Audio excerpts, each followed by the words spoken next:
तो चलिए हम स्टार्ट करते हैं। Income from house property. हर किसी को वॉइस क्लियर है, विजुअल ओके है, फटाफट से बता दीजिए।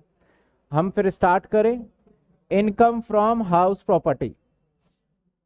काफी बच्चे न्यू ज्वाइनिंग है, तो सर जितने बच्चे न्यू ज्वाइनिंग है मैं उनसे एक ही बात कहूंगा, ये चैप्टर आप स्टार्ट कर सकते हो, आपको कोई दिक्कत नहीं होगा, लेकिन वो पहले बेसिक कॉन्सेप्ट को क्लियर कर ले। बाकी इस चैप्टर में जो बच्चा नया है बिल्कुल समझ में आएगा, ऐसा कुछ नहीं है कि बिल्कुल डिफरेंट रहने वाला है,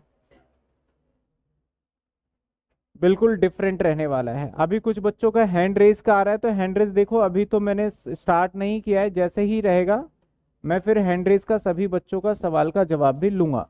अभी मैं पहले कॉन्सेप्ट करवाऊंगा। कॉन्सेप्ट पे पूरा कंसंट्रेट, कोई किताब नहीं चाहिए, कोई नोटिंग नहीं चाहिए, सिर्फ कंसंट्रेट करना है। सर चैप्टर क्या है? सर चैप्टर है, और चैप्टर का नाम आपका हेड्स ऑफ इनकम का एक पार्ट है, मेजर चैप्टर। सवाल एग्जाम के अंदर ये 10 नंबर का एग्जाम में क्वेश्चन पूछा जाता है अक्सर। 10 नंबर का एग्जाम में क्वेश्चन पूछा जाता है। कुछ बच्चों का हैंड रेज का ऑप्शन आ रहा है, तो 10 नंबर का। अभी किसी के चैट का जवाब अभी फिलहाल नहीं लूंगा, पहले चैप्टर स्टार्ट कर लेते हैं फिर लेंगे। चलिए देखिए, इनकम फ्रॉम हाउस प्रॉपर्टी साधारण सा देखो, बड़ा छोटा सा है। सेक्शन 22 से लेके सेक्शन 27 तक इसके अंदर हमें पढ़ने हैं, जिसमें से इंपॉर्टेंट जो है हमें पढ़ना, ये हमारे पेपर में 10 नंबर का आएगा। जो मेजरली सेक्शन इसके अंदर हमें कवर करना है वो करना है सर सेक्शन नंबर 23 और सर सेक्शन नंबर 24। इस दो सेक्शन पे ही पूरा चैप्टर टिका हुआ है। इसके अलावा जो सेक्शन आपको दिख रहे हैं, जैसे कि 22 डेफिनेशन का है, 23 तो हम करेंगे डिटेल में, 24 भी करेंगे, 25 नॉमिनल सा सेक्शन है, 26 नॉमिनल सा, 27 आज कवर हो जाएगा। यानी सर हम आज 2 सेक्शन कवर कर लेंगे और शायद ज्यादा भी कर पाए आज। ठीक है, तो सबसे पहला पॉइंट है house property. Sir house property, अब नाम पहले देख लेते हैं। हाउस का मतलब क्या है पहले तो ये समझिए। एक तो ये हमारे पास एक जमीन है, एक जमीन है, और इस जमीन के चारों साइड मैंने क्या करा, आपने देखा होगा जमीन के साइड में क्या करते हैं हम, नॉर्मली बॉर्डर डाल देते हैं, जिसको बोलते हैं कि हमने बॉर्डर डाल दिया है। जब कभी नई जमीन खरीदते हैं तो चारों साइड, मैंने बनाना घर ही है हमें, लेकिन हमने क्या करा इसके चारों साइड में बॉर्डर, जिसे बोलते हैं कि हम बाउंड्री डाल देते हैं। क्या बताइए, ये हमारा हाउस है या फिर नहीं है? सिंपल सी बात बताइए, क्या ये हाउस के अंदर कवर होगा या नहीं होगा कवर? तो जवाब है सर ये हाउस में कवर नहीं होगा, हाउस नहीं है। चलिए सर दूसरा, एक खाली जमीन है और बाउंड्री भी नहीं डाला मैंने इनफेक्ट, तो जब बाउंड्री वाला घर कवर नहीं हो रहा तो ये कहां से कवर हो जाएगा? एक हमने क्या करा, पूरे वॉल वगैरह सब चीजें डाल दी है, बस छत डालना अभी डला नहीं है, छत नहीं डला, अभी ऊपर होता है ना छत डालना, रूफ अभी नहीं डला, तो क्या उसको दरवाजे वगैरह सब लग गए हैं घर के अंदर, तो बताइए अब क्या इसे हाउस बोलेंगे हम? अभी भी हाउस नहीं है। हाउस का मतलब सर यानी घर, और घर तभी होता है जब कंप्लीट बन जाए। तो सर इस चैप्टर में हाउस का सबसे पहले मतलब समझ लिया। अब बात करेंगे सर इस चैप्टर के अंदर क्या पढ़ेंगे।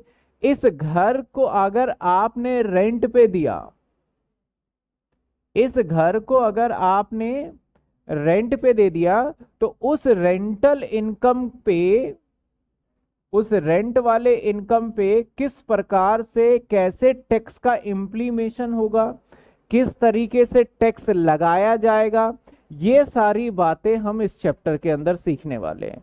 हम घर का मीनिंग भी नहीं, इस जो घर से रेंटल इनकम होगा उस रेंटल इनकम को कैसे करेंगे। सर रेंट यहां से भी आ सकता है, देखिए आपने बाउंड्री दिया, क्या वहां से रेंट आ सकता है? जी हाँ रेंट आ सकता है। आपने किसी को मान लो कुछ टाइम के लिए दे दिया, किसी को बोल दिया कि भाई आपके जो भी एनिमल्स हैं, गाय वगैरह है, यहाँ पे आप रख सकते हो, मैंने बाउंड्री दे दिया, 500 रुपये महीना दे देना, तो रेंट तो ले रहा है, लेकिन ये रेंटल इनकम हाउस प्रॉपर्टी का पार्ट नहीं है, क्योंकि हाउस ही नहीं है। सेम ऐसे आपने बाउंड्री दे दिया, ये खाली जमीन है, वहां पे आपने रेंट वहां से रिसीव कर रहे हो, तो वो भी नहीं। रेंट किससे आना चाहिए? घर से आना चाहिए, तभी यहां पे कामयाब होगा। अब कुछ एक एग्जाम्पल साथ के साथ देखते जाइएगा और सोच समझते जाइएगा। एक मैं कुछ एग्जाम्पल ले रहा हूं जो कि एक्सेप्शन केसेस है। मान लीजिए ये घर है, ये घर है, इस घर से रेंट लिया, और ये घर जो है ना मिस्टर एक्स का है। सर मिस्टर एक्स इस घर का कौन है? ऑनर है। और मिस्टर एक्स ने इससे रेंट रिसीव किया मिस्टर वाई से। तो अब जो मिस्टर एक्स के पास ये रेंट आ रहा है 50,000 रुपए का फॉर एग्जाम्पल, क्या ये हाउस प्रॉपर्टी का इनकम मानेंगे? तो जवाब यस सर, ये हाउस प्रॉपर्टी की इनकम है, क्योंकि घर से इनकम रिसीव किया जा रहा है। किसके हैंड में चार्जिबिलिटी, टैक्सेबल किसके हाथ में होगा? सर इसके हाथ में होगा। टैक्स कौन देगा? मिस्टर वाई देगा या फिर एक्स देगा? सर मिस्टर एक्स देगा, क्योंकि ऑनर जिसके पास रेंट आ रहा है वो। सेकेंड एग्जाम्पल देखिए, ये घर है और इस हाउस की बात करें, मिस्टर एक्स है, ये सर इस घर का ऑनर है, इसने रेंट पे दे दिया। सर किसको इसने रेंट पे दे दिया? रेंट पे दे दिया मिस्टर वाई को। और सर कितने पे दिया? 5,000 रुपए महीने के किराए पे। अब वाई ने क्या करा? इस घर को किराए पे दे दिया मिस्टर जेड को, मिस्टर जेड को दे दिया। अब देखो रेंटल की बात कर रहे हैं, रेंटल इनकम घर से आना।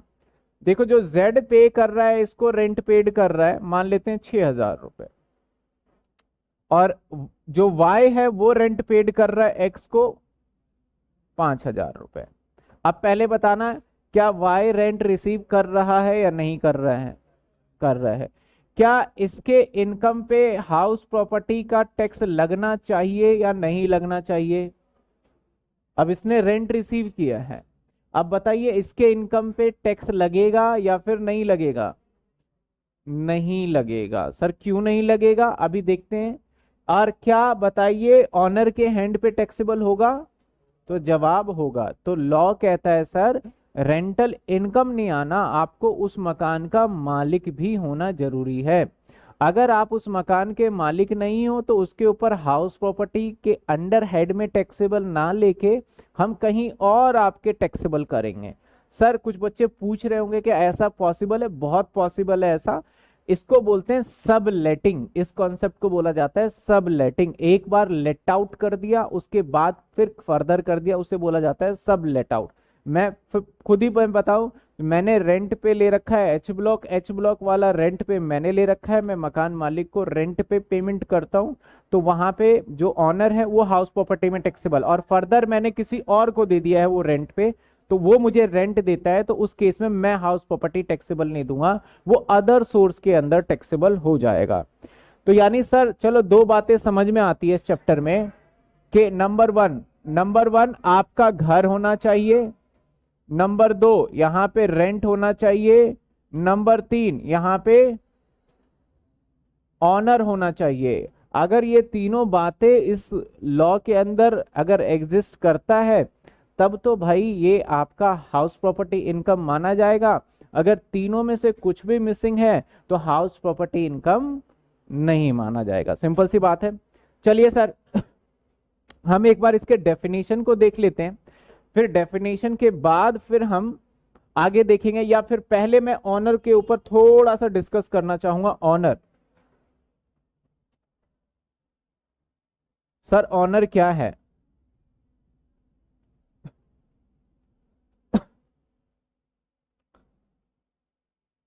देखिए जो ऑनर है इसको देना, अगर इसके पास घर है, अगर इस ऑनर के पास घर है और इस घर से रेंट आता है इसके पास, और रेंट आता है मान लेते हैं कि 1,00,000 रुपए महीने का, 1,00,000 रुपए महीने का क्या आता है इसके पास? रेंट आता है। और ये जॉब भी करता है सर, ये क्या करता है, जॉब भी करता है। मेरे सवाल का सीधा सीधा जवाब पहले देख लीजिए, जॉब करता है, वहां से इसकी सैलरी है 4,50,000 रुपए की। इसकी सैलरी कितनी है, 4,50,000 रुपए का। और इनकम रेंट से कितना आ रहा है, 1,00,000 रुपए का। इसका टैक्स लाइबिलिटी निकालते हैं, चलो हम टैक्स लाइबिलिटी निकालते हैं। इसका टैक्स निकालते हैं, पहले तो निकालते हैं income from salary, income from salary, salary से इनकम 4,50,000 का है। और सर रेंट से इनकम जो है, रेंट से इनकम यानी हाउस प्रॉपर्टी से सर इनकम 1,00,000 रुपए।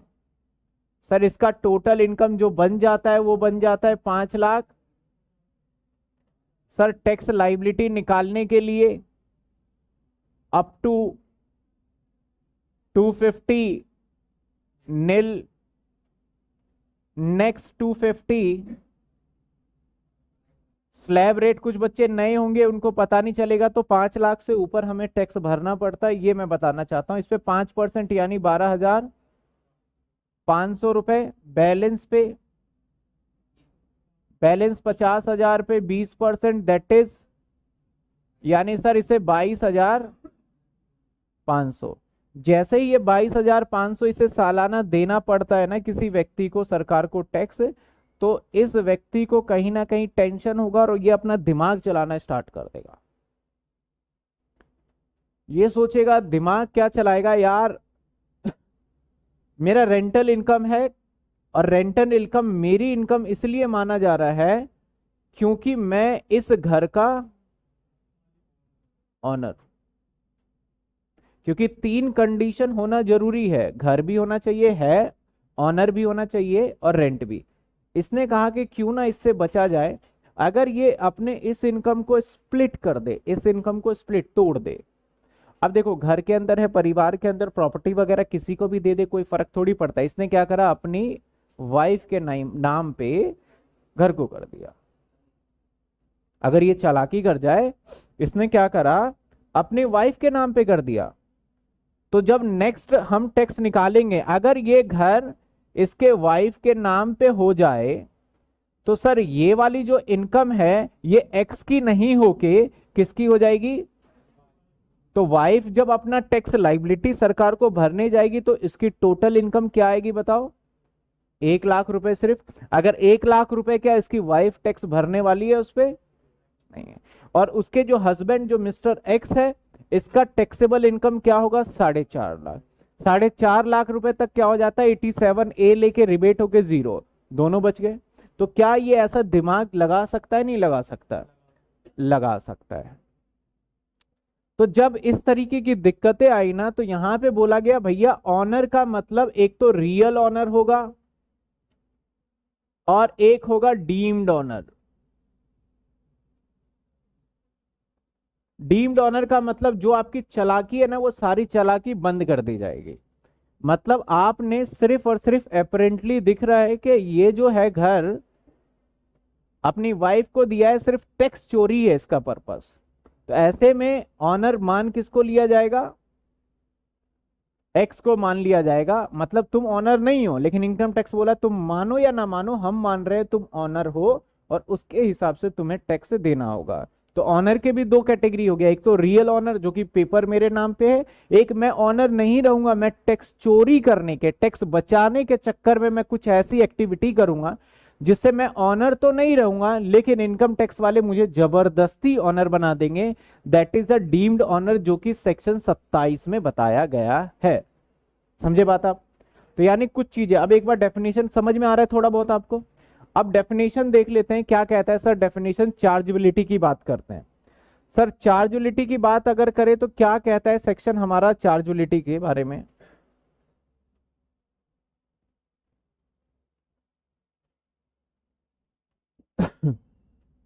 देखो आपको हर चैप्टर के अंदर चार्जेबिलिटी का एक सेक्शन जरूर होता है, जैसे इसमें सेक्शन 22 है। एग्जाम के अंदर पूछा नहीं जाता ये सेक्शन, लेकिन पता होना जरूरी है, इसी सेक्शन पे पूरा चैप्टर डिपेंड करेगा। कहता है कि the annual value of the property. Sir सबसे पहले एनुअल वैल्यू को मैं शॉर्ट फॉर्म में लिख देता हूं NAV। कहता है एनुअल वैल्यू सर किसके ऊपर आप लोगे, तो बोला गया एनुअल वैल्यू पे लेंगे। तो सर एनुअल वैल्यू कैसे पता चलेगा, इसके लिए सेक्शन 23 पढ़ना पड़ेगा। एनुअल वैल्यू कैसे पता चलेगा आपको, सेक्शन 23 में annual value of property consisting of any building, कोई भी बिल्डिंग और कोई भी लैंड, कंसिस्टिंग मतलब जुड़ा हुआ, अपर टेंट देयर टू, कहने का मतलब है कोई भी बिल्डिंग या बिल्डिंग से जुड़ा हुआ land, appurtenant thereto. इस शब्द का मतलब क्या है, अपर टेंट देयर टू। कई बार ऐसा होता है सर, ये आपका घर है,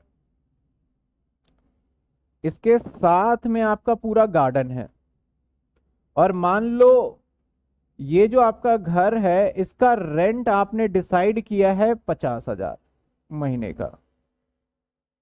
इसका रेंट डिसाइड किया है आपने 50,000 रुपए महीने का। सर अब 50,000 रुपए महीने का अगर आपने डिसाइड किया है तो 50,000 रुपए इंक्लूडिंग दैट लैंड जो कि आपका गार्डन का एरिया है ना। तो अब आपका मैं अगर सिंपली बोलूं कि भैया इसका किराया 20,000 बनता है या 40,000 बनता है, इसका किराया 10,000 बनता है। अगर मैं सिंपल एक जस्टिफाई करूं कि अगर ग्राउंड नहीं होता तो 10,000, क्योंकि मैं रेंट पे लेने गया, मैंने बोला भैया किराया कितना है, 50,000, मैंने महंगा है।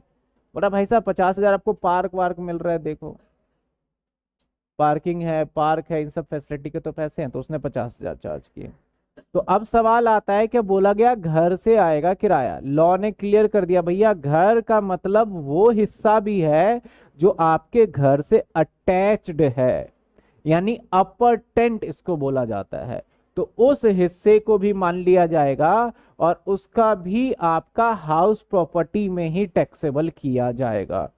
तो सर सवाल यही कर रहा है यहां पे, कहता है कि कंसिस्टिंग बिल्डिंग और appurtenant thereto of which SSC. SSC का मतलब क्या होता है सर, एसएससी का मतलब होता है जो हमारा टैक्स पेयर होता है, जिसको टैक्स देना है, आम नागरिक, उसे एसएससी बोलते हैं। अगर एसएससी ऑनर हुआ तभी वो देगा हाउस प्रॉपर्टी के अंडर टैक्स। चार्जेबिलिटी का मतलब किस पे टैक्स लगेगा, एक तो एनुअल वैल्यू पे लगेगा, नेट एनुअल वैल्यू पे लगेगा। किस पे लगेगा sir, the annual value of property, यानी नेट एनुअल वैल्यू पे टैक्स लगेगा। और साथ के साथ घर होना चाहिए, घर से जुड़ा हुआ कोई जमीन है उसके ऊपर भी हम टैक्स लगा देंगे, और आपको ऑनर होना जरूरी है। Self subject to income tax under the head of income from house property, यानी सर ये कंडीशन कंप्लीट होना जरूरी है। ऑनर के बारे में ज्यादा जानने के लिए सेक्शन 27 पढ़ना पड़ेगा हमें, ठीक है ना। ऑनर के बारे में ज्यादा जानने के लिए सेक्शन 27 पढ़ना पड़ेगा। After the claiming deduction section 24 कहता है टैक्स आप तभी देना, हम कुछ आपको बेनिफिट्स देंगे। जैसे हाउस प्रॉपर्टी का इनकम आपका 1 लाख है, गवर्नमेंट कहता है 24A में आपको 30% का हम डिडक्शन दे रहे हैं, दैट इज 30,000। तो आपका बचा सर 70,000, तो 70,000 पे टैक्स दीजिए। तो आफ्टर डिडक्शन 24 के अंदर 2 सेक्शन है, 24A और 24B।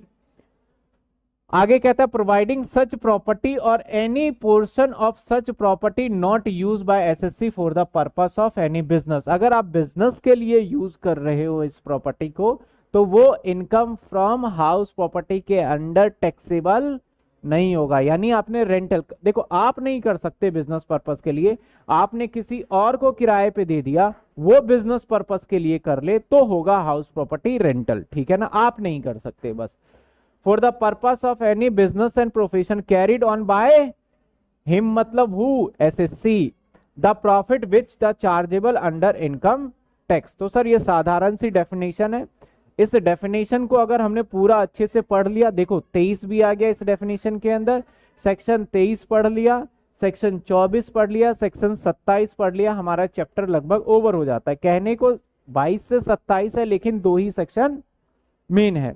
पहले यहां तक आपको क्लियर है। तो what is the tax charge, बच्चे पूछ रहे हैं कि सर क्या टैक्स चार्ज लगता है, रेट क्या है। देखो रेट वही स्लैब रेट लगता है बेसिक, इसमें कोई स्पेशल रेट नहीं है। चलिए सर अब हम सबसे पहले क्या कवर करें? सबसे पहले हम कवर करते हैं ऑनर। ऑनर कौन होता है? अभी मैंने थोड़ा डेफिनेशन दिया, ऑनर देख लेते हैं। तो ऑनर कहां पे गिवन है? पहले पढ़ेंगे हम deemed honour. Sir deemed honour क्या है और ऑनर कौन सा होगा? डीम्ड ऑनर सेक्शन 27 ये बताता है कि कौन हमारा डीम्ड ऑनर का पार्ट माना जाएगा। पॉइंट नंबर 1, पहले मैं केस समझाऊंगा फिर पढ़ लूंगा ताकि आपको इजीली समझ में आ जाए। पहले मैं पढ़ूंगा नहीं, पहले मैं समझा दूंगा फिर। देखिए एग्जाम्पल देखते जाइएगा, ये इंपॉर्टेंट रहेगा, इसी से आपको ये थ्योरी याद रहेगा। मान लीजिए मिस्टर एक्स है और मिसेस एक्स है। मिस्टर एक्स और मिसेस एक्स दोनों हस्बैंड वाइफ, दोनों हस्बैंड वाइफ। हस्बैंड के नाम पे एक घर है, हस्बैंड के नाम पे घर है। हस्बैंड ने क्या करा? ये घर नाम कर दिया अपने वाइफ के, अपने वाइफ के नाम पे कर दिया। क्यों कर दिया? ताकि टैक्स इसके वाइफ के नाम पे शिफ्ट हो जाए और जिससे टैक्स बचाया जा सके। और यहां पे विदाउट कंसिडरेशन है, without consideration. Sir without consideration का मतलब क्या है? विदाउट कंसिडरेशन का मतलब सर जहां पे उससे कोई पैसे नहीं लिए गए, विदाउट कंसिडरेशन कोई पैसा नहीं लिया गया। तो ऐसे सिचुएशन में हालांकि ऑनर की बात करें तो ऑनर ये है इस घर की, है ना, ऑनर कौन है? ये। लेकिन यहां पे गवर्नमेंट टैक्स किससे वसूलेगा? इसे मान लिया जाएगा डीम्ड ऑनर। पहला पॉइंट समझ में आया कि अगर कोई व्यक्ति अपनी वाइफ को, सिर्फ वाइफ के लिए है ये, अगर अपनी वाइफ को कोई घर ट्रांसफर कर देता है, ट्रांसफर करने के बाद ऐसे सिचुएशन में अगर वहां पे कंसिडरेशन का मतलब पैसे का लेन देन ना हो। अब पैसे का लेन देन ना हो तो इंसान तो चला के उसने बोला जी 5,000 दे दिए थे, नहीं, एडुकेट कंसिडरेशन होना चाहिए। यानी अगर 50 लाख मार्केट कीमत है तो इसकी वाइफ को इसको 50 लाख देने होंगे। सर कुछ बच्चे पूछते हैं, हो सकता है सर मिस्टर एक्स इसको 50 लाख दे देगा और ये इसको 50 लाख दे देगी, दिखा देगी ट्रांजैक्शन 50 लाख का हो गया, तब क्या होगा? तो सर इसने घर इसको बेच दिया और इसने खरीदा मान लो 1 लाख का है या मान लो 10 लाख का खरीदा है और बेचा कितने का है सर? 50 लाख का। बीच में 40 लाख कमा लिया, that is a capital gain. 40 lakh पे सीधा 20% इसको टैक्स देना पड़ेगा जो कि 8 लाख रुपए होगा। तो गवर्नमेंट टैक्स से बचने नहीं देना चाहता। बोला गया कि भैया पैसा पूरा होना चाहिए यहाँ पे लेन देन के तुलना में, ठीक है ना। तो अगर वाइफ ने अपने, अगर बोल मान लो कि मिस्टर एक्स ने ही इसको क्या करा, सिंपल सा है पॉइंट, के पेमेंट दे दिया। और एक सेकेंड,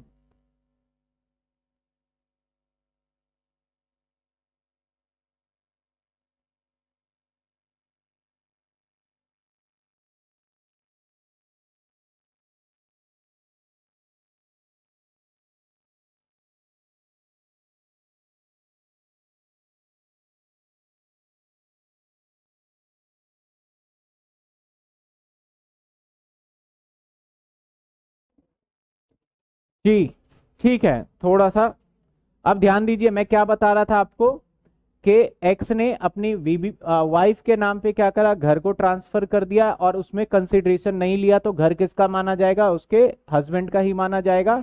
अगर कंसिडरेशन ले लिया तो घर माना जाएगा किसका? इसकी वाइफ का ही माना जाएगा। लेकिन उस केस के अंदर कैपिटल गेन अराइज हो जाएगा जो कि हमारा इस चैप्टर से रिलेटेड नहीं है, मैंने बता दिया ऐसा होगा। अब बात करते हैं मिस्टर एक्स, मिस्टर एक्स है और मिसेस एक्स है।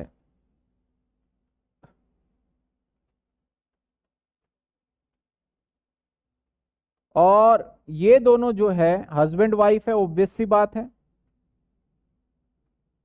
और मैंने मिसेस एक्स बोल तो दिया, ये दोनों हस्बैंड वाइफ है। लेकिन इन दोनों के बीच में नहीं बन रही, बहुत दिनों से लड़ाई झगड़ा चल रहा है, तो इसका एक ही रिजल्ट होगा।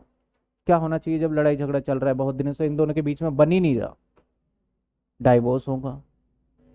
अब डाइवोर्स के केस में अब इंडियन लॉ क्या कहता है सर, जब कभी भी डाइवोर्स होगा तो एक्स को भी अपनी प्रॉपर्टी में से कुछ हिस्सा इसको देना पड़ सकता है ना, तो दे दिया। तो इसने क्या करा, एक घर इसको दे दिया,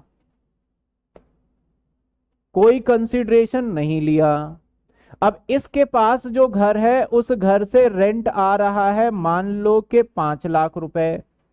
तो बताओ अब इस केस में रेंटल इनकम किसकी मानी जाएगी, मिसेस एक्स की या मिस्टर एक्स की? ऐसे सिचुएशन में मिसेस एक्स की रेंटल इनकम मानी जाएगी।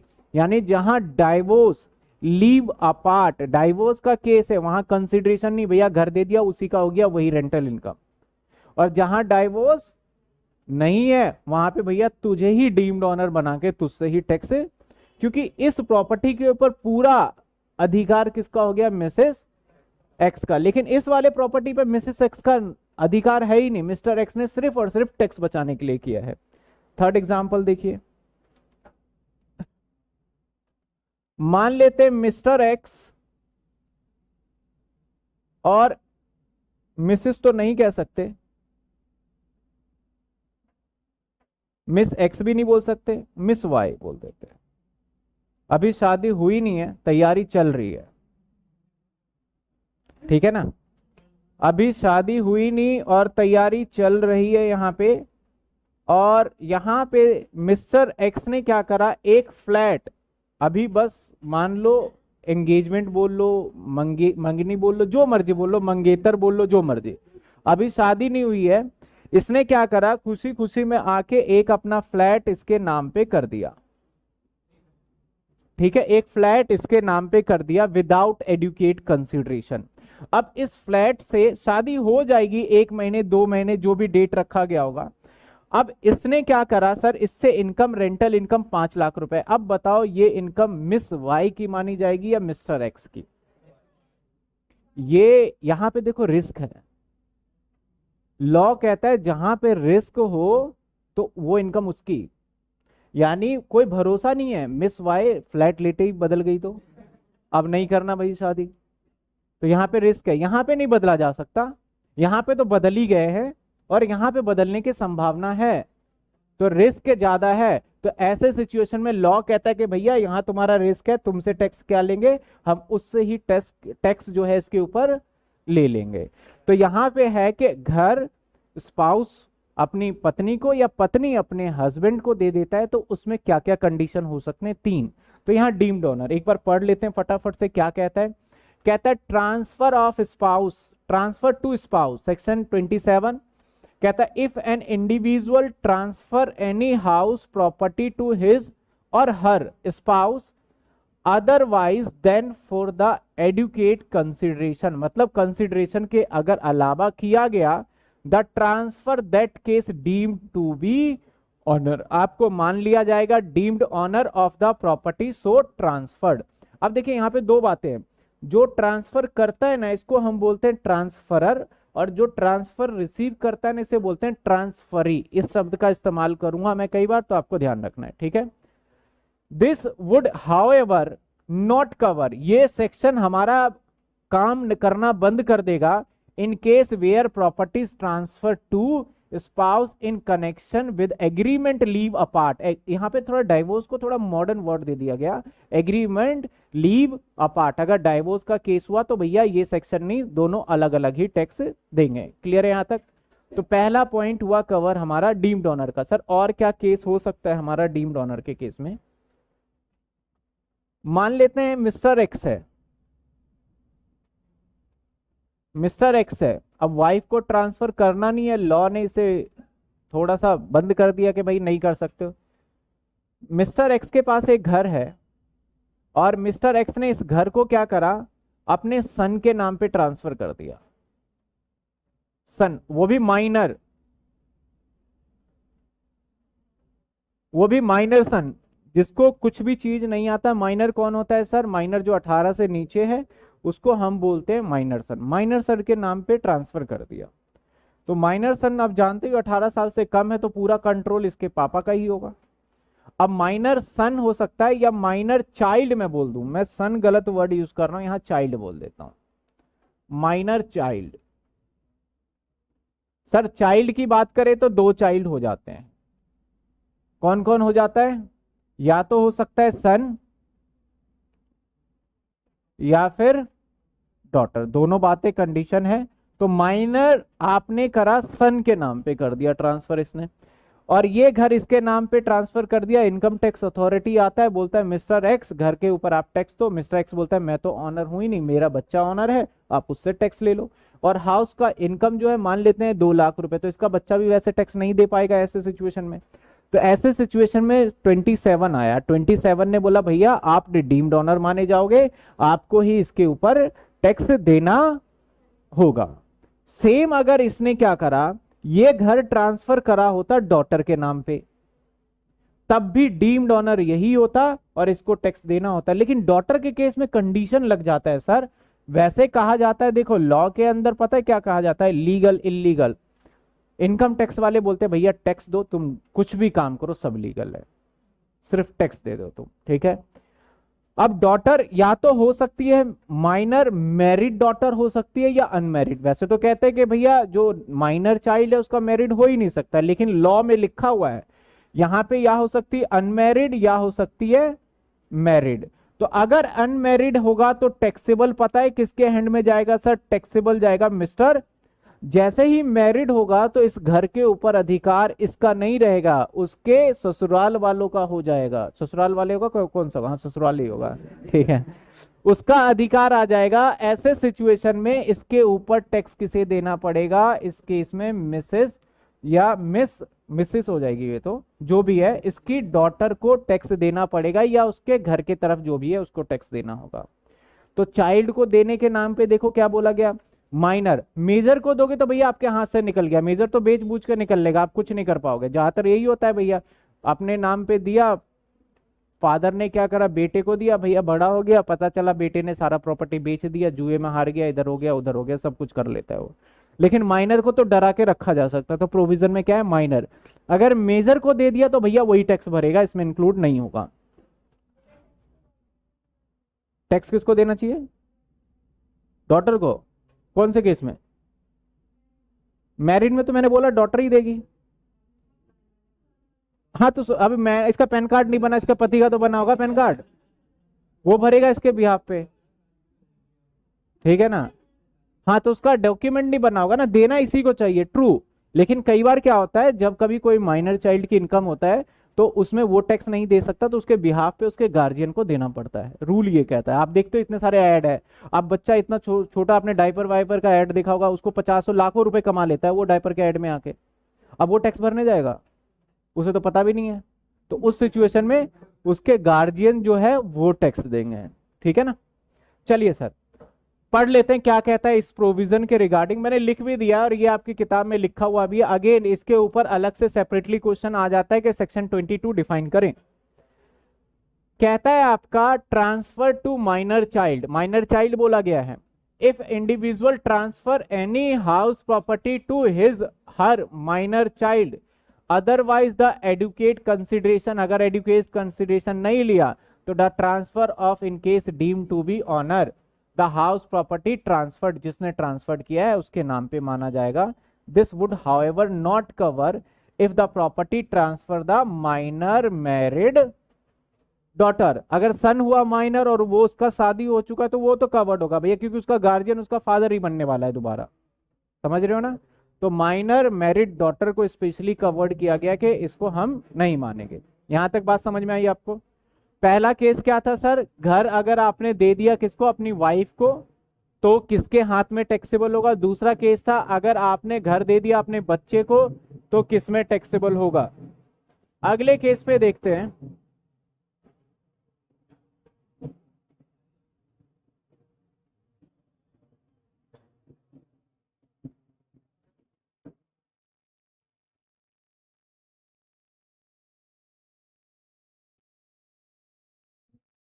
मिस्टर एक्स,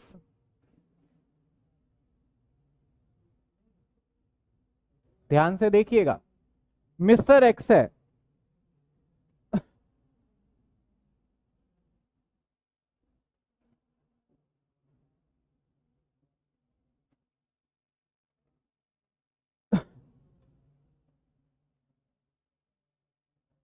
इसके 4 बच्चे,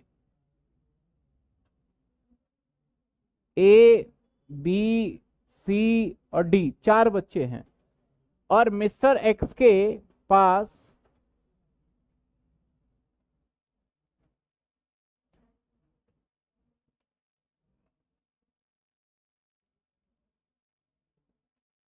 5 घर है।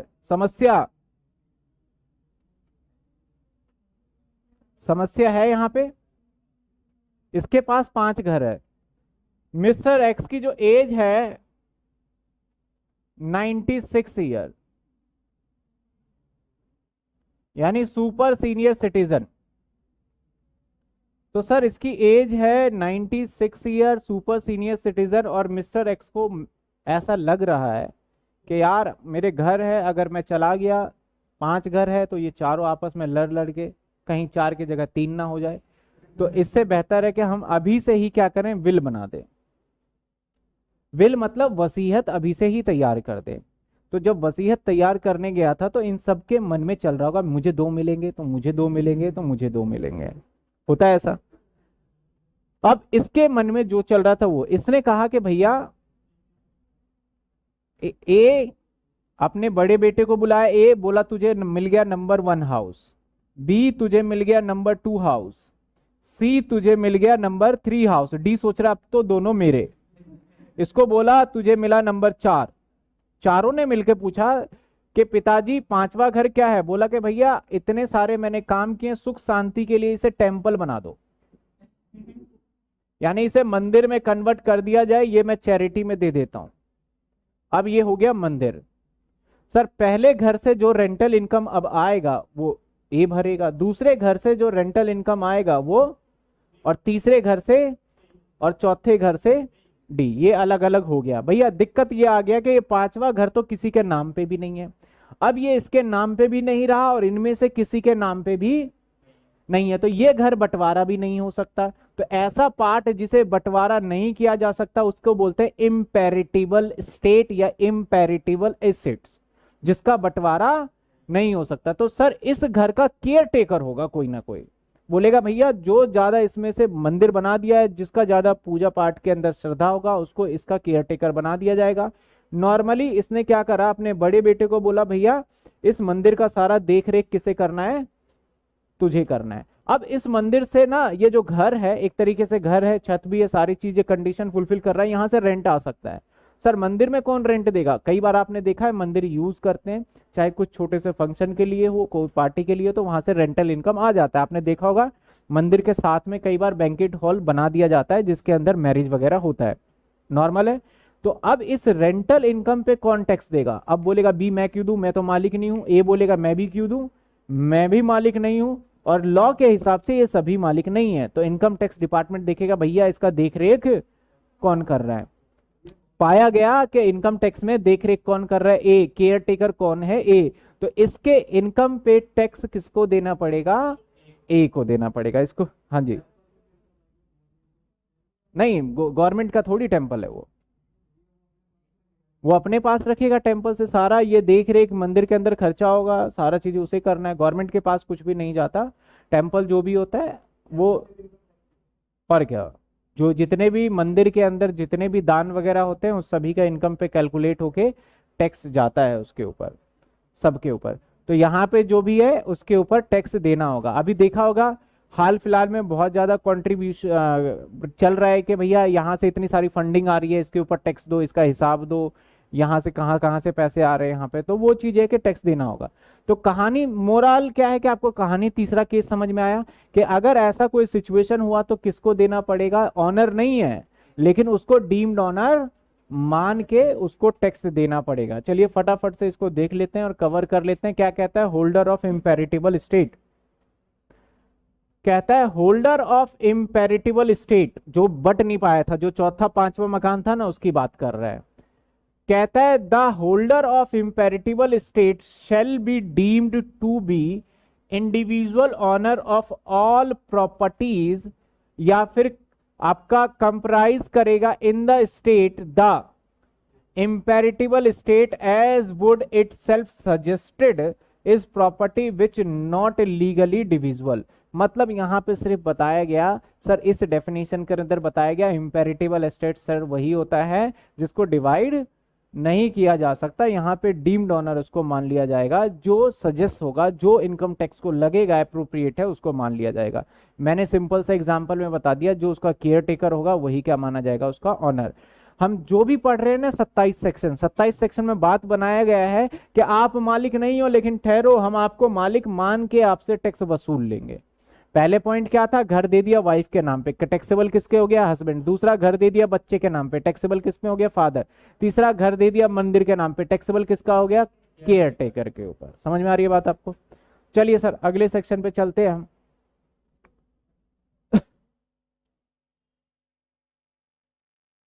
एक होता है कॉर्पोरेट सोसाइटी।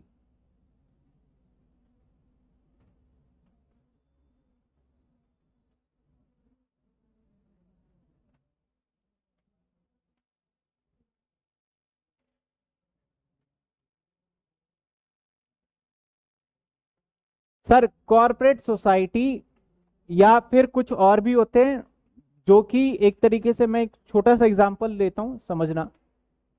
अपार्टमेंट वगैरह जो बनते हैं ना, या सोसाइटी होता है, ये बनता कैसे है इसका देखो थोड़ा सा। जो इसका मान लो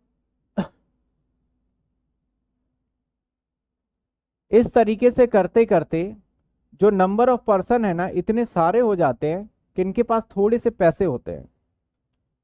मान लेते हैं कि 50 व्यक्ति हो गए, ऐसे करते करते 50 व्यक्ति हो गए और हर किसी व्यक्ति के पास 1-1 करोड़ रुपए है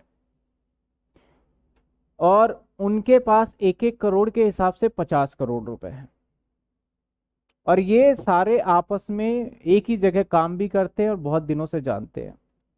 तो जब कभी कोई जान रहा होता है आपस में एक दूसरे को, तो वो चाहता है कि हम सब एक ही जगह रहें। ऐसा नहीं कि हम अलग अलग रहें, हम क्या करें, एक ही जगह रहें। तो एक आपका सोसाइटी के तरीके से बनाया जाता है जिसको हम बोलते हैं सोसाइटी। जैसे एक फेमस सीरियल है तारक मेहता का उल्टा चश्मा, उसके अंदर सोसाइटी का ही हमेशा डिस्कशन किया जाता है। उनका क्या होता है, एक पूरा हर कोई एक दूसरे को जानता है। तो सर ये सोसाइटी, तो ये क्या करता है, ये गवर्नमेंट के पास एप्लीकेशन देता है और गवर्नमेंट को बोलता है सर हमें जमीन प्रोवाइड किया जाए, और फ्री में नहीं मांग रहे, हम जमीन का पैसा देंगे। क्योंकि एक साथ इनको अगर 50 बंदे हैं तो कम से कम मान लो इसको 5000 गज का जमीन चाहिए, तो 5000 गज का इतनी जल्दी मिलने वाला तो है नहीं। लेकिन गवर्नमेंट के पास जमीन पड़ा होता है, मान लो 5000, बोला हम आपसे पैसे नहीं मांग रहे, हम 50 लोग हैं और हम 50 लोगों के पास पैसा है, हम अपना जमीन दे दीजिए, जमीन का पैसा ले लीजिए, वहां पे बिल्डिंग बना लेंगे और हर किसी के नाम पे घर हम कर लेंगे। तो गवर्नमेंट एक इसको खाली प्लॉट अलॉट कर दिया जाता है। अब इसको नहीं करेगा, 50 लोगों के लिए है, तो ना तो इसके नाम पे अलॉट होगा, ए के नाम पे, ना बी के नाम पे, ना सी के नाम पे। बोला कि भैया आप एक बात बताओ कि जो ये आप काम कर रहे हो, जो घर बना रहे हो, उसका नाम कुछ सोचा है? इसने बोला हाँ, जैसे कि मैं मान लो सिद्धार्था अपार्टमेंट, जीवन ज्योति अपार्टमेंट, या फिर जनता अपार्टमेंट, या फिर कोई कॉलोनी नाम रख लिया उसने, इनकम टैक्स कॉलोनी, जैसे कुछ नाम है। तो इसने बोला सर मैं इसका जनता अपार्टमेंट नाम रखना चाहता हूं। तो गवर्नमेंट ने जो पेपर करा ना, वो किसके नाम पे किया, जनता अपार्टमेंट के नाम पे उस जमीन का पेपर बना के दिया होगा, या फिर ए और बी के नाम पे तो होगा नहीं वो पेपर, तो जनता। अब इन्होंने क्या करा, इन्होंने पैसे लगाए और यहाँ पे इतने बिल्डिंग बनाए जिसके अंदर के 50 मकान हो सके, 50 कमरे बन सके, 2 BHK 3 BHK वटेवर। अब हर किसी के अंदर एक एक फ्लोर हर किसी के हिस्से में आ जाएगा और ये निकाला जाता है नॉर्मली लॉटरी के थ्रू। नहीं तो कोई बोलेगा भैया मैं तो नीचे का लूंगा, मैं तो ऊपर का लूंगा, तो जिसके हिस्से में जो है सुख शांति से वो अपने घर में चला जाए। अब सर जब इसको घर मिलता है ना, तो घर का इसका प्रॉपर्टी का पेपर नहीं मिलता, घर मिलता है तो इसको एक यहाँ का मेंबरशिप मिल जाता है, मेंबरशिप एक टोकन मिल जाता है काइंड ऑफ। अब ऐसे सिचुएशन में मान लेते हैं मिस्टर ए को ये मिल गया टोकन नंबर 1 वाला घर, तो क्या मिस्टर ए इस घर का मालिक है क्या? जवाब नहीं, ऑनर तो है नहीं। ये ऑनर तो कौन है इस सारी प्रॉपर्टी का, जनता सोसाइटी है पूरे प्रॉपर्टी का, तो ये तो ऑनर नहीं है। अब यहां से जो रेंट आएगा उस रेंट पे कौन टैक्स देगा? अगर गवर्नमेंट बोलता है कि भैया ए तू दे, तो ए तो मुकर जाएगा, बोलेगा मैं ऑनर ही नहीं हूं, तुम्हारी 3 कंडीशन है वही फुलफिल नहीं हो रही इसके अंदर लॉ के हिसाब से। तो गवर्नमेंट सेक्शन 22 के में बोलता है कि भैया ये भी हम पॉइंट डाल रहे हैं अब कि अगर ऐसा कोई कॉर्पोरेट सोसाइटी हुआ और उसके अंदर आप उसके ऑनर नहीं हो, उसके सिर्फ क्या हो, एक मेंबर हो, तो हम मान लेंगे आप डीम्ड ऑनर हो और उसके ऊपर भी आपको ही टैक्स देना पड़ेगा। तो यहाँ पे क्या कॉन्सेप्ट आ गया हमारा, डीम्ड ऑनर का। सर देखिए फटाफट से क्या कहता है कॉर्पोरेट सोसाइटी के बारे में। मेंबर ऑफ कॉर्पोरेट सोसाइटी आपको रफली याद रखना है। हाँ, एग्जाम में जब क्वेश्चन लिखें तो जैसे जैसे मैं एग्जाम्पल लिख रहा हूं आप लिखोगे तो अपने लैंग्वेज में एग्जाम्पल बना सकते हो। मिस्टर एक्स हैव 5 हाउसेस या इस तरीके से लिख के आ जाओगे तो बेटर है। बाकी किताब के अंदर आपके छोटे छोटे एग्जाम्पल मिल जाएंगे और 10 ईयर के अंदर भी मैंने कोशिश किया है कि एक एक एग्जाम्पल उसके अंदर डाल दूं मैं नोट्स के अंदर। चलिए सर, कहता है member of corporate society, cooperative society, section आपका 27 है। A member of cooperate society company other associate person whom building part there for allotted या लीज्ड है अंडर द हाउस बिल्डिंग, घर बनाया गया उसके अंदर उसको लीज कर लिया गया। Scheme of society company association shall be deemed to be member of the building a part allotted although the cooperative society company associated with the owner of the building, वो उसका ऑनर नहीं होता फिर भी उसे ऑनर मान लिया जाता। अब सपोज करो जितने भी डीडीए के फ्लैट मिलते हैं कोई उसका ऑनर नहीं होता, ऑनर गवर्नमेंट ही रहता, वो लीज पे दिया जाता है। कितने साल के लीज पे दिया जाता है, 99 साल के लीज पे होता है। तो 99 साल का मतलब तो समझ लेते हैं कि हमारा ही है, बाद में रिन्यू भी कर देता है। तो वो क्या होता है, सारा का सारा लीज पे होता है जितने भी डीडीए फ्लैट्स वगैरह होते हैं। तो ये था हमारा कॉर्पोरेट सोसाइटी। क्या क्या पढ़ लिया सर?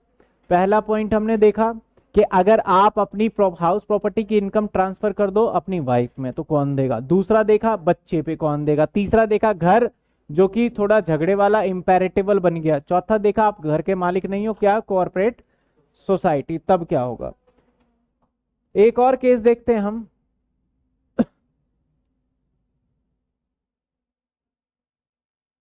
चलिए सर,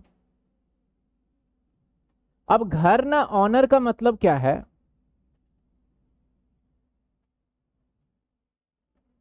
ऑनर होता है एक मकान जो होता है, एक होता है फ्री होल्ड,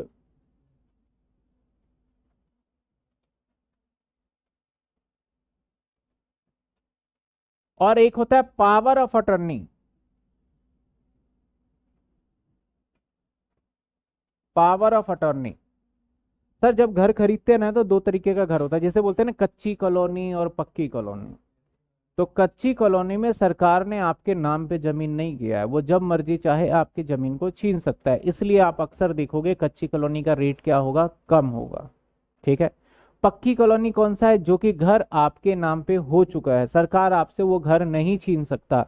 अगर सरकार ने वो घर छीना भी तो उसको मार्केट रेट आपको देना पड़ेगा। तो एक होता है जिसको पक्की कॉलोनी बोलते हैं ना, जिसका बोलते हैं पक्का कब्जा बोलते हैं, उसे बोलता जाता है फ्री होल्ड। समझ में क्या बोला जाता है इसमें। इस केस में जब मकान खरीदते हो तो यहाँ पे स्टैंप ड्यूटी देना पड़ता है सर। 5% रेट है, 4% रेट है, मेल फीमेल का अलग अलग है, मुझे एग्जैक्ट रेट याद नहीं है, तो इस हिसाब से देना पड़ता है उसको। तो ये प्रॉपर्टी आपके नाम पे हो जाता है। तो इसकी बात। दूसरा होता है कि जो घर होता है ना, हम बेचते नहीं है। नॉर्मली अगर देखा जाए तो गवर्नमेंट ना डीडीए के जितने भी फ्लैट हैं आपको रहने के लिए दिया गया, लेकिन आपको पता है वो बेच दिया जाता है। पता है आपको कि डीडीए के फ्लैट्स भी क्या होते हैं, बिक जाते हैं। जो सर आपको मिला था अलॉटमेंट में वो भी आप क्या करते हो नॉर्मली, तो आप उस जमीन को, तो आपका है ही नहीं तो जमीन तो बेच ही नहीं सकते, आप क्या करते हो अपने अधिकार दूसरे के नाम पे ट्रांसफर कर देते हो, जिसे बोलते हैं पावर ऑफ अटॉर्नी। अपने पावर सारे आपने ट्रांसफर कर दिए। तो जैसे ही सारा पावर, मैं अभी एक घर के अंदर रह रहा हूं, एक पेपर में लिख दूं कि इस घर पे मेरा कोई अधिकार नहीं है, और सारा पावर मैं जब तक है मैं अपना सारा पावर किसके नाम पे कर रहा हूं, दूसरे पर्सन के नाम पे। अगर ये लिख के चले जाओ तो ऑटोमेटिकली डायरेक्ट नहीं इनडायरेक्टली ऑनर माना जाएगा जिसके नाम पे पावर ऑफ अटॉर्नी है। ऐसे सिचुएशन में कई बार आप सिचुएशन देखोगे तो ये आपने देखा भी होगा, सुना भी होगा। दिल्ली के अंदर मैक्सिमम घर बेचना खरीदना अलाउड नहीं होता और बहुत जगहों पे अलाउड नहीं करते, तो लोग बाग फिर भी घर खरीदते हैं और बेचते हैं बाय पावर ऑफ अटॉर्नी के थ्रू। मालिक आप नहीं हो, वहां पे रियल ऑनर नहीं हो, सिर्फ आपके पास क्या है, राइट्स है। ऑनर होना और राइट्स होना दोनों अलग अलग बातें हैं। ठीक है। तो सर पावर ऑफ अटर्नी में अगर आपके नाम पे पावर ऑफ अटर्नी किया गया है किसी घर का, तो अगर इनकम टैक्स डिपार्टमेंट आपके पास आता है, बोलता है भैया टैक्स लाओ, बोलोगे मेरे पास तो पावर ऑफ अटर्नी, हम क्यों दे टैक्स, हम तो मालिक नहीं है, तो सेक्शन 27 गवर्नमेंट आपको समझा देगा कि भैया डीम्ड ऑनर आपको मान लिया जाएगा और इसके अकॉर्डिंग आपको ही टैक्स देना होगा। किसका रियल ऑनर है उससे कोई लेना देना नहीं है। तो सर पावर ऑफ अटर्नी के छोटी से पॉइंट्स गिवन है।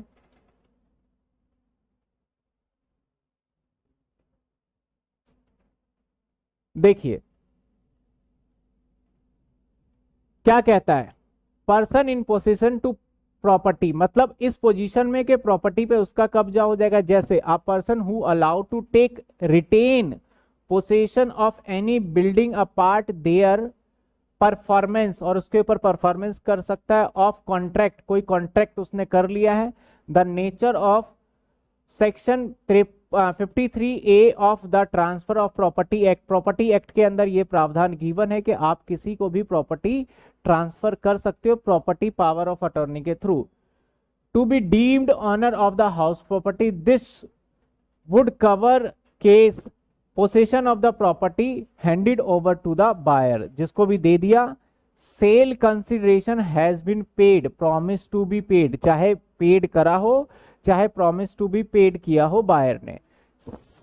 Cell deemed not to be executed, चाहे सेल आपका नहीं हो पाया है बायर के through, although the certain order document power of attorney agreement shall be have been executed, power of attorney कर दिया है आपने उसके नाम पे, the buyer shall be deemed owner, जो बायर है उसे डीम्ड ऑनर मान लिया जाएगा और उसी के हिसाब से टैक्स लिया जाएगा।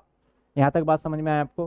पहला पॉइंट क्या था सर, घर वाइफ के नाम पे, टैक्स कौन देगा? हस्बैंड। दूसरा, घर बच्चे के नाम पे, टैक्स कौन देगा? फादर देगा। तीसरा, घर बट नहीं पाया, टैक्स कौन देगा? Care taker. चौथा, हमारा कॉर्पोरेट सोसाइटी, अगर आपके मेंबर हो तो टैक्स कौन देगा? जो उसका मेंबर है, ना कि आप ऑनर नहीं ढूंढने जाओगे। ये क्या है हमारा, अगर आपके नाम पे पावर ऑफ अटर्नी है तब भी आपको टैक्स देना पड़ेगा। एक होता है लीज, लीज सुना है आपने वर्ड? लीज वर्ड सुना है आपने? सर क्या होता है लीज? एग्रीमेंट। जैसे मैं बात करूं तो जितने भी डीडीए फ्लैट होते हैं ये सारे लीज पे होते हैं। जैसे मैंने बोला 99 साल का लीज, या रेंट एग्रीमेंट आपने सुना होगा, काइंड ऑफ दिस। इनका हर साल बहुत नॉमिनल अमाउंट सरकार लेती है, सरकार लीज पे दे देती है, या कोई भी लीज पे दे सकता है। अभी भी मैं बताऊं तो दिल्ली के अंदर जो महंगा एरिया माना जाता है ना, जहां बिजनेस ज्यादा होता है, वो चांदनी चौक माना जाता है, जो बहुत पुराना है। चांदनी चौक या फिर सीपी माना जाता है, जो कि बहुत पुराना है। पुराने दिल्ली में जितने भी प्लेसेस हैं बिजनेस के पर्पस के लिए, होलसेल मार्केट के लिए, वो हब है, बहुत पुराना है। तो जो बहुत पुराने टाइम पे कोई रहा होगा जिसने लीज पे दे दिया, तो आज भी वहां पे कुछ ऐसे मकान होंगे जिसका किराया 10 पैसे या 20 पैसे रह रहा होगा महीने का। आज भी ऐसे कुछ मकान हो, बहुत बड़ी दुकान होगी और 10 पैसे 20 पैसे उसका किराया रहा होगा, क्योंकि at the time of given उसने एग्रीमेंट कर लिया होगा। क्योंकि अगर उसने 50 साल पहले एग्रीमेंट किया या 100 साल पहले एग्रीमेंट किया, तो उस टाइम पे तो 10 पैसे बहुत बड़ी वैल्यू थी। उसने बोल दिया चल भाई तेरे को लीज दे देते हैं, 50 साल तक तू रह ले, हर महीने मुझे किराया दे दियो, तो आज भी उसका किराया मान के चलो साल का 10-12 रुपए सिर्फ दिया जाता है। तो जब कभी भी ऐसा सिचुएशन आ जाता है, जब कभी भी लीज आप 12 साल से, लॉ कहता है कि अगर आपने 12 साल से ज्यादा पे आपने कोई भी घर किराए पे लिया है, तो उसका लीगल ऑनर आप ही माने जाओगे। आपके नाम पे डॉक्यूमेंट नहीं है, कोई बात नहीं है, आप ही ऑनर माने जाओगे, और इसके ऊपर जो भी रेंटल इनकम होगा उस पे आपको ही टैक्स देना पड़ेगा, ना कि जो इसका ऑनर है उसको देना पड़ेगा। क्योंकि जब ज्यादातर हम 99 साल की लीज पे लेते हैं तो हम रेंट पे चढ़ा देते हैं उस चीज को, और रेंटल इनकम हम अपने पास रख लेते हैं। तो यहाँ सब लेटिंग का कॉन्सेप्ट नहीं लगेगा। इनकम टैक्स लॉ कहता है जिसके नाम पे ये लीज पे है, उसी, अगर वो रेंट रिसीव कर रहा है तो कौन टैक्स देगा? जो कि यहाँ पे दो वर्ड होता है, एक होता है लेसी, एक होता है लेसर। जो लीज पे दे रहा है वो होता है लेसर, और जो लीज पे ले रहा है उसे बोलते हैं लेसी।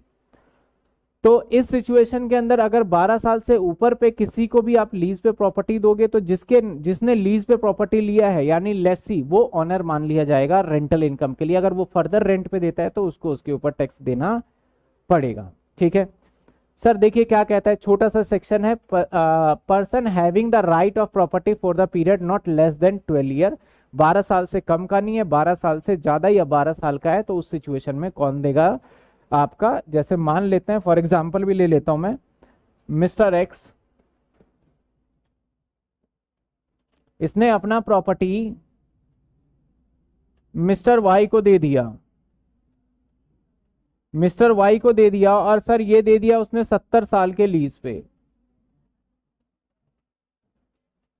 70 ईयर के लीज पे दे दिया। किसको दे दिया सर, एक्स ने दे दिया वाई को 70 ईयर के लीज पे दे दिया। अब वाई इसका मालिक माना जाएगा, वाई ने फर्दर क्या करा, जेड को दे दिया ये। अब जो रेंटल इनकम आएगा वाई के पास, इसके ऊपर टैक्स हाउस प्रॉपर्टी के अंडर कौन भरेगा, वाई को भरना पड़ेगा क्योंकि उसने लीज पे ले लिया। लीज का एक लमसम अमाउंट होता है वो ले लेते हैं ज्यादातर। तो हमारे कितने पॉइंट है सर, ये पहला वाइफ के नाम पे, दूसरा बच्चे के नाम पे, तीसरा आपका इम्पेरेटिवल स्टेट, चौथा कॉर्पोरेट सोसाइटी कोऑपरेटिव सोसाइटी, पांचवा क्या था हमारा पावर ऑफ अटर्नी और छठा क्या है हमारा लीज। ये 6 पॉइंट आते हैं हमारे सेक्शन 27 में, जो कि कई बार पूछ लिया जाता है कि explain deemed ownership as per section 27। तो आपको ये 6 के 6 पॉइंट विद एग्जाम्पल के साथ एक्सप्लेन करना पड़ेगा। तो इस चैप्टर के अंदर 22 से 27 सेक्शन है जिसमें से 2 सेक्शन खत्म हो चुके हैं जो कि थियोरिटिकल सेक्शन थे। अब हम करेंगे पहले सेक्शन नंबर 23 जो कि अब प्रैक्टिकल, इस सब्जेक्ट का जो भी प्रैक्टिकल पोर्शन है वो सारा स्टार्ट हो जाएगा। यहां तक किसी को दिक्कत है तो बताइए।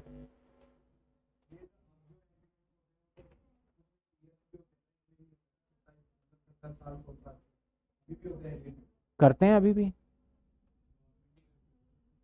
देखो जैसे कि आप जहां पे रह रहे हो शकूरपुर 99 ईयर के लीज पे है, ये भी आपके नाम पे ये मकान नहीं है, जिसका भी है वो प्रॉपर्टी नहीं है, वो लीज पे ही है। वो 99 ईयर के बाद उसे रिन्यू करता है नहीं करता वो उनकी मर्जी है।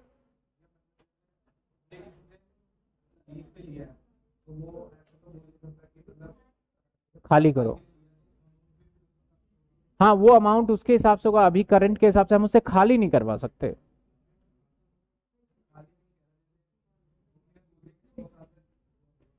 वो बहुत, हाँ नॉम जो भी वो डिपेंड बायर और सेलर, लेसी और लेसर के ऊपर जो एग्रीमेंट, वही तो फायदा होता है ना, जो जितना भी रहे तो उसके हिसाब से जो अमाउंट डिसाइड हो जाता है उसके अकॉर्डिंग वो बायर सेलर पे। आप कई बार जाओगे ना जो बड़े बड़े जो होते हैं ना वहां पे लिखा होता है, या तो लिखा होता है प्रॉपर्टी फॉर रेंट या लिखा होता है प्रॉपर्टी फॉर लीज, लिखा हुआ होता है। ज्यादातर लोग लंबे समय के लिए नहीं बनाते, अब पहले बना लिया करते थे 25-25 30-30 साल के लिए, अब 12-11 महीने के लिए बनाते हैं। 11 महीने का, 11 महीने का लीज होता है रेंटल। 11 महीने के बाद फिर उसे रिन्यू करते जाते हैं ताकि उसका कब्जा उसके ऊपर ना आ जाए।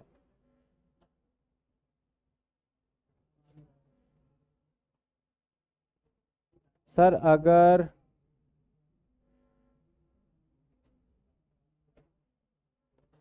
अगर केयर टेकर इम्पर, हाँ अगर एक का कहना है कि सर जो केयर टेकर वाला एग्जाम्पल लिया अगर वो लेना नहीं चाहता है, ए बोलता है भैया मैं जिम्मेदारी नहीं लूंगा, तो वो बी को देगा, सी को देगा, जो भी जिम्मेदारी ले, उनके बच्चे ना ले, कोई बाहर वाला ले ले, कोई ना कोई तो लेगा, वो टैक्स देगा उसके ऊपर, उसका केयर टेकर। सिंपल।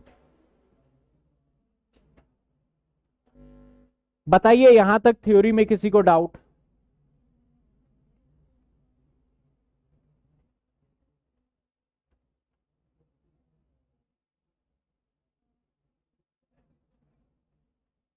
अटर्नी क्या होता है, अटर्नी होता है राइट्स, अधिकार देना।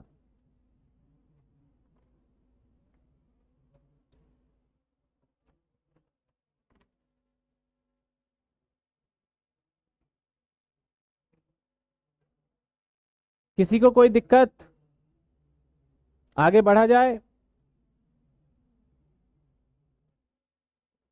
ध्यान से देखिएगा, एनुअल वैल्यू, यानी सर आपको घर के ऊपर ना रेंट पे टैक्स देना है। जब सरकार ने बोला कि भाई आप टैक्स लाओ, और टैक्स किस पे देना है आपको? रेंट पे देना है। तो यहां पे क्या हुआ, बोला भैया सरकार ने तो लगा दिया सेक्शन 27, और 27 के अंदर बोल दिया डीम्ड ऑनर। अब सभी मकान मालिक जितने भी लैंडलॉर्ड हैं, मान लेते हैं मिस्टर एक्स, ध्यान दीजिएगा, और रेंटेड मिस्टर वाई,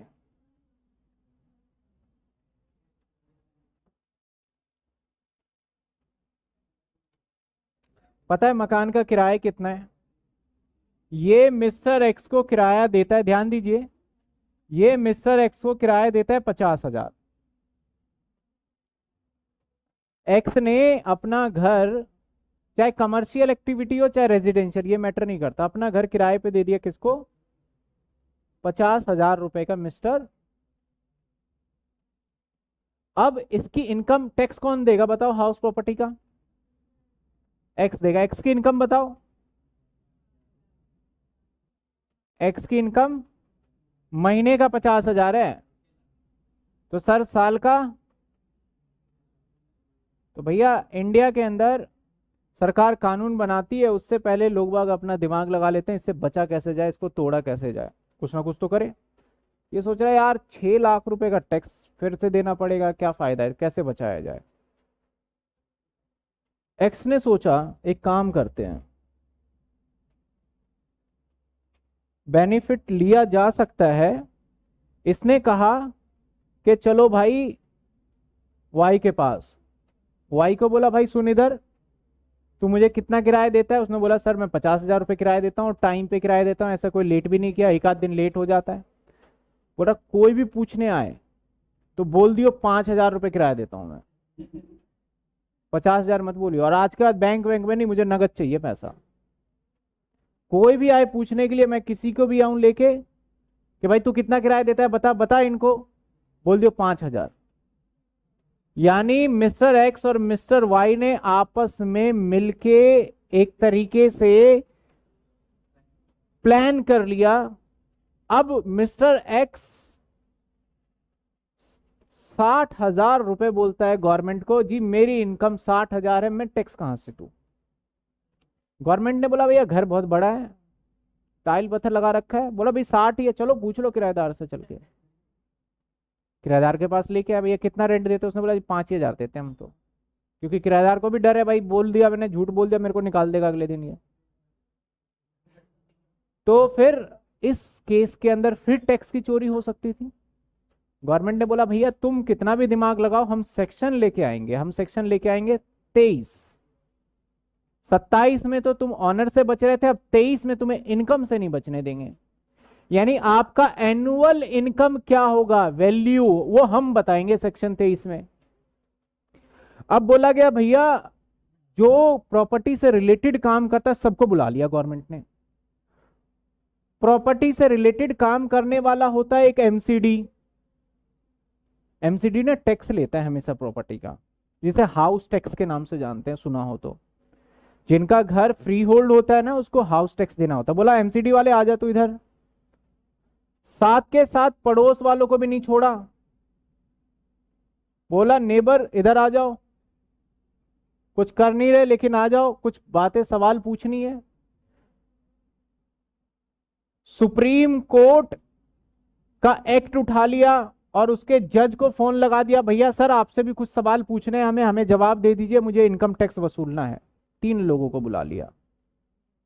एमसीडी वाले को बोला तू बता तेरे हिसाब से इसका किराया कितना होना चाहिए, ये तो क्या बोल रहा है इसकी छोड़, तू बता दे इसका किराया क्या है। एमसीडी वाले ने उसको नापा, देखा भाई टाइल लग रहा है, पत्थर लग रहा है, एकदम बहुत फर्स्ट क्लास है, एसी वेसी सब फिटिंग फर्निश्ड है, सब चीज है। एमसीडी वाले ने बोला सर 1 लाख रुपए किराया होना चाहिए महीने का।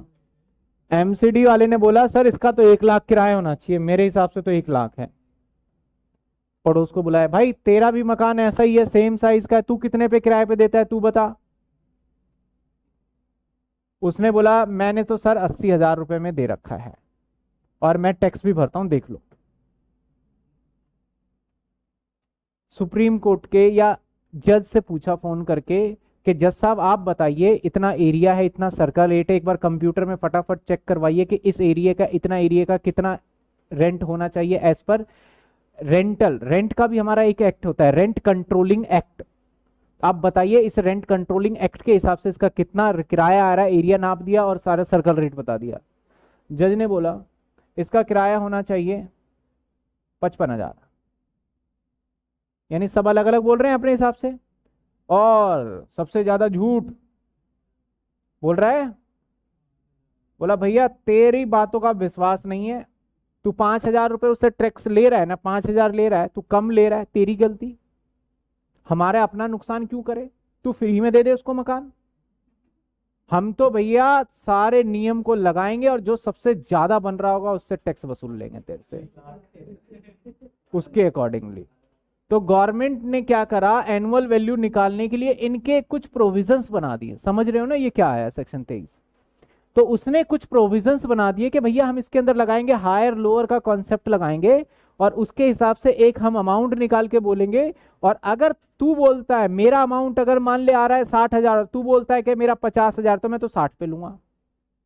और मेरा अमाउंट आ रहा है 60,000, तू बोलता है 70 आ रहा है, तो मेरा गलत है, तू दे दे अपने अमाउंट पे टैक्स। तो गवर्नमेंट ने ये रूल बनाया। जो रूल डिफाइन किया गया कहां पे, तो बोला गया एमसीडी। तो तूने रूल बताया, तेरे रूल को, तेरे अकॉर्डिंग जो किराया है उसको बोलेंगे म्युनिसिपल वैल्यू। उसको बोला कौन सा वैल्यू, जिसको एमवी बोलते हैं, स्टैंडर्ड वर्ड है, एमवी यूज भी किया जाता है। अब पड़ोसी जो तूने बताया वो है फेयर रेंट, इसको एफआर से भी डिनोट किया जाएगा। जज साहब जो आपने बताया वो है स्टैंडर्ड रेंट, जिसको एसआर से डिनोट किएंगे। ऑनर जो तूने बताया वो एक्चुअल रेंट है, मिला या नहीं मिला ये नहीं पता, पर तूने जो बताया उसका नाम रख रहे हैं हम एक्चुअल रेंट। यानी municipal value, fair rent, actual rent, standard rent, इन सब में कंपैरिजन करेंगे और हम बताएंगे कि तुझे कितने रेंट पे टैक्स देना है। तू मत बता कि किराएदार से कितने पैसे ले रहा है, तू फ्री में दे, हमें मतलब उससे नहीं है, यानी घर किराए पे दिया जाए। तो उसके लिए 23 आने का मेन वजह यही था। आपने समझा ये, क्योंकि यहां पे हो सकता है हेरफेर, लेकिन सरकार कितना भी रोक ले तो कहीं ना कहीं तो कम ज्यादा हो ही जाता है वहां पे, ठीक है ना, कितना भी रोक ले। और बहुत सारे जगह पे तो गवर्नमेंट को पता भी नहीं चल पाता कि एसएससी कौन है, नहीं है। बैंकिंग में जब ट्रांजैक्शन ज्यादा होता है तभी गवर्नमेंट आपके पास आ सकता है, कैश में कभी भी नहीं आएगा। आप 50 लाख रुपए रेंट ले लो, कैश घर में पड़ा है, गवर्नमेंट को पता कैसे चलेगा कि 50 लाख रुपए रेंट आप ले रहे हो। तो सेम बात है कि अगर बैंकिंग ट्रांजेक्शन होता है तो पता चलता है। तो एनुअल वैल्यू सर, यानी सेक्शन 23 फॉर्मेट देखिएगा।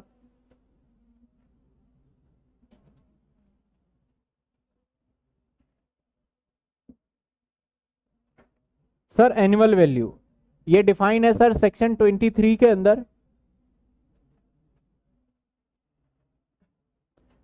एनुअल वैल्यू कैसे निकाला जाए, कुछ मैं एक फॉर्मेट जो सरकार कंपेयर करती है वो मैं करके दिखा रहा हूं। अभी आपको ये एक दो बार फॉर्मेट कंपेयर करना पड़ेगा, उसके बाद तो आपको याद हो जाएगा, फिर तो आपको ये करने की जरूरत नहीं है, इंटरनली आप कर सकते हो।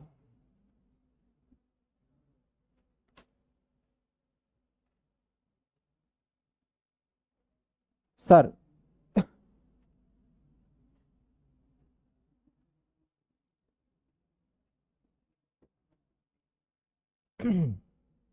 अभी मैं सिर्फ एनुअल वैल्यू कर रहा हूं, प्रॉपर फॉर्मेट अभी बाद में हम देखेंगे। सर सबसे पहले लिखेंगे एमसीडी वाले का वैल्यू, यानी म्युनिसिपल वैल्यू, जिसको बोला गया MV.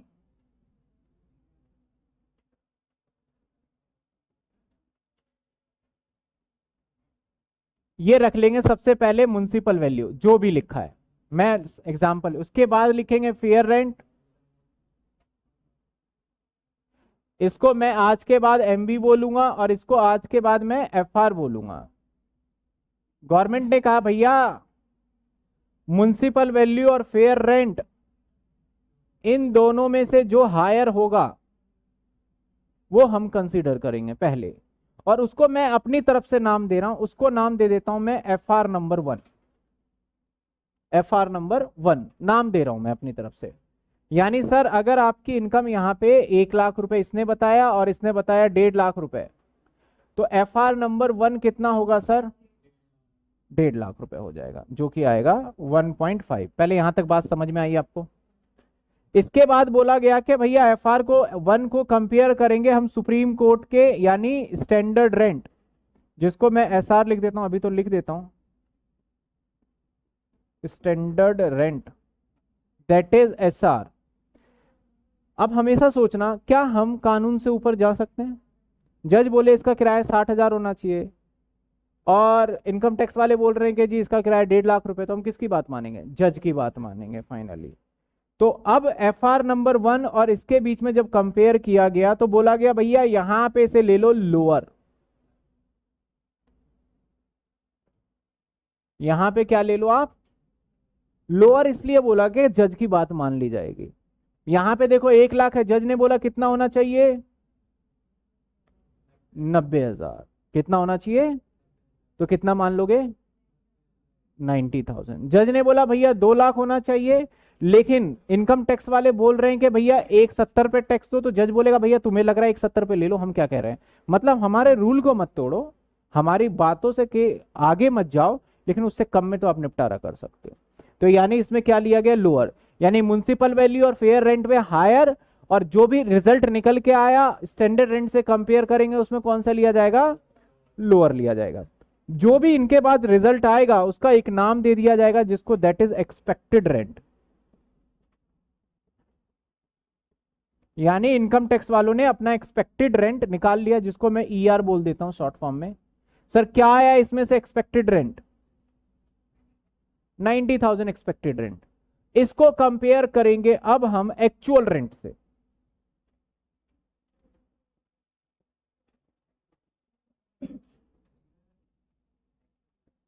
Received and receivable, ARRR, received and receivable. अब जो भी ये निकल के आएगा एक्चुअल रेंट, इसमें से कंपेयर करोगे तो लेना हायर। इनकम टैक्स बोलता है 90,000 होना चाहिए, आप बोलते हो सर 60,000 रुपए है, तो इनकम टैक्स बोलेगा तेरी बात नहीं मानेंगे, हम कितना लेंगे? आप बोलते हो सर हमारा 80,000 बन रहा है, इनकम टैक्स बोलेगा कि अब आपकी बात हम मानेंगे 80,000 रुपए। यानी इन दोनों में से क्या लिया जाएगा? हायर। वट एवर, मान लेते हैं कि हमारा एक्चुअल रेंट कितना आ रहा है सर? 80,000 रुपए, तो क्या माना जाएगा यहाँ पे? हायर वाला। हाँ सॉरी, 90 माना जाएगा। क्या माना जाएगा? अगर वो बोलता कि मैं 1 लाख रुपए ले रहा हूं तो क्या मानते? 1 लाख। यानी इन दोनों पॉइंट्स में से higher.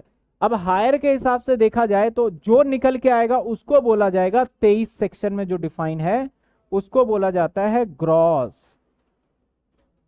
Annual value, that is आपका 90,000। अभी मैं बस रफली बता रहा हूं, काफी सारे सवाल करने हैं इसके ऊपर, और ऐसे ही सवाल करने हमें जितने भी करने होंगे।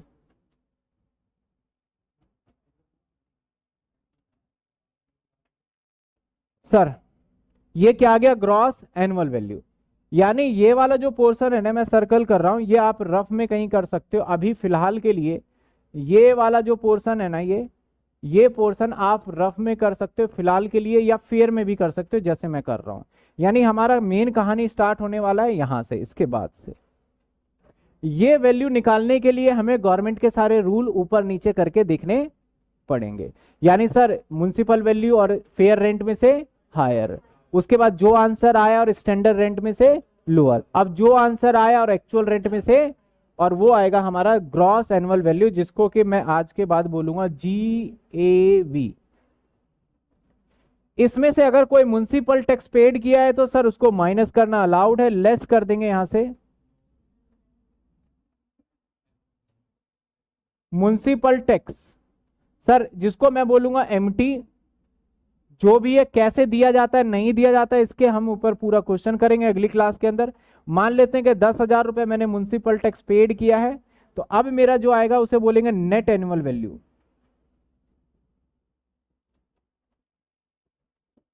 यानी सर एनएवी। जैसे आ गया हमारा, इसके बाद सर अभी कहानी खत्म नहीं हुई।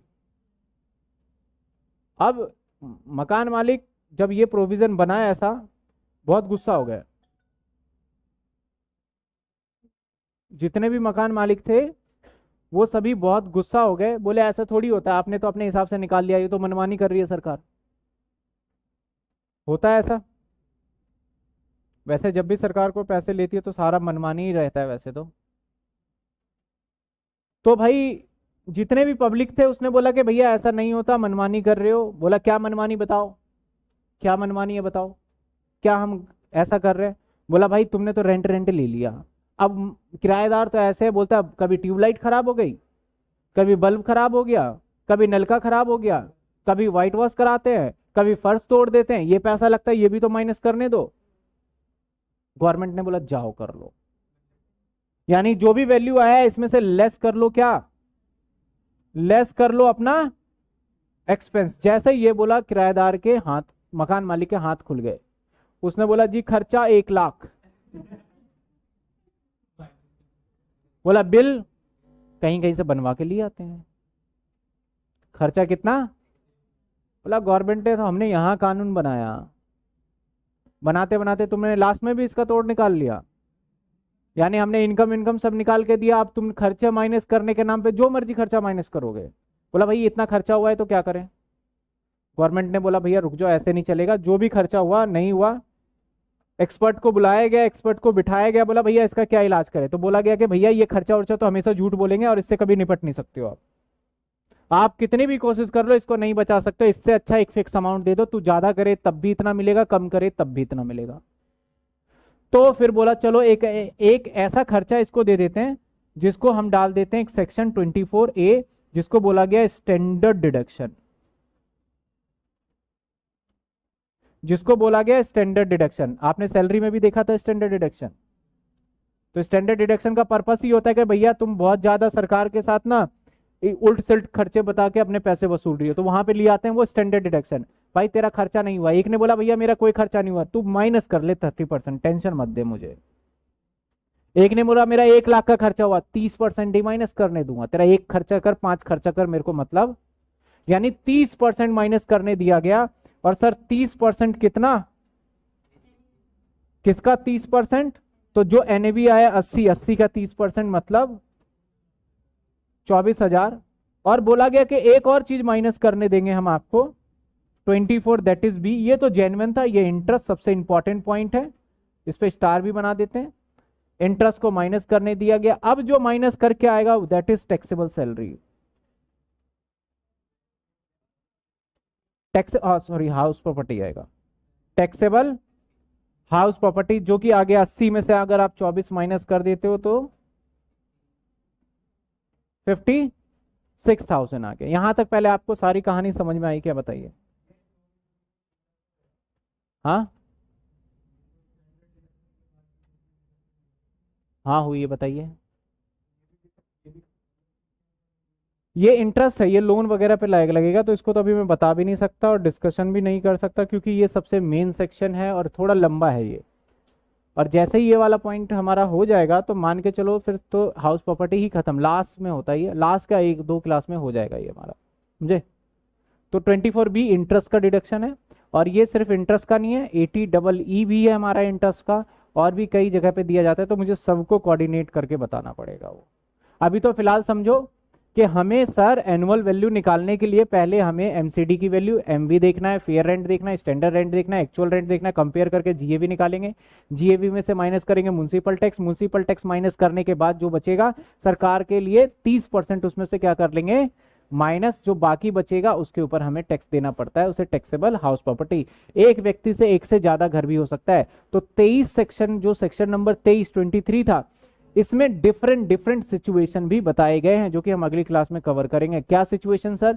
जैसे कि हमारे पास 2 घर है तो क्या होगा, हम खुद रह रहे हैं तो क्या होगा, 6 महीने किराए पे देते हैं, 6 महीने खुद रह लेते हैं तो क्या होगा, आधा घर दीवार बना दिया, आधा घर मैं रह रहा हूँ, आधा किराए पे दे दिया तो क्या होगा। तो सारी सिचुएशन हम उसके अंदर कवर्ड करने वाले हैं। बताइए यहां तक किसी को डाउट? जीएबी के बाद डिडक्ट हुआ है वो बता दे। जीएबी के बाद डिडक्ट हुआ है 24A standard deduction. Standard deduction क्या होता है आपका, कि आपके जो टूट फूट मरम्मत के लिए जो पूरे साल में अपने पॉकेट से खर्चा करते हो, सरकार ने उसके लिए फिक्स कर दिया कितने परसेंट, 30% स्टैंडर्ड। जब मैं सेक्शन 24 कराऊंगा अलग से तो इसके सारे पॉइंट्स में बता दूंगा और समझ में भी आ जाएगा 24A क्यों है, बी क्यों है, म्युनिसिपल टैक्स क्यों दिया गया, ये सारी चीजें। मैंने अभी बोला तो भैया 24B ना पूछा, बार बार इसी के पीछे पड़ गए हो। बिल्कुल इंटरेस्ट का मिलेगा, ये तो 30% एनईवी का आ जाएगा हमेशा। सब बताएंगे अभी, अभी सिर्फ फॉर्मेट नहीं, क्वेश्चन बताएगा और ये कैसे निकालेंगे इस पे भी पूरा एक प्रोविजन लगेगा इसमें टाइम। बट सर एक आदमी को इनकम रेंट से आ रहा है वो 5 लाख रुपए, तो कुछ टैक्स नहीं लगेगा ना? हाँ 5 लाख रुपए तक रेंटल इनकम है और कोई अदर इनकम नहीं है, सिर्फ टोटल इनकम 5 बन रहा है, कोई टैक्स देने की आवश्यकता नहीं है। 87A के साथ रिवेट ले लेगा वो।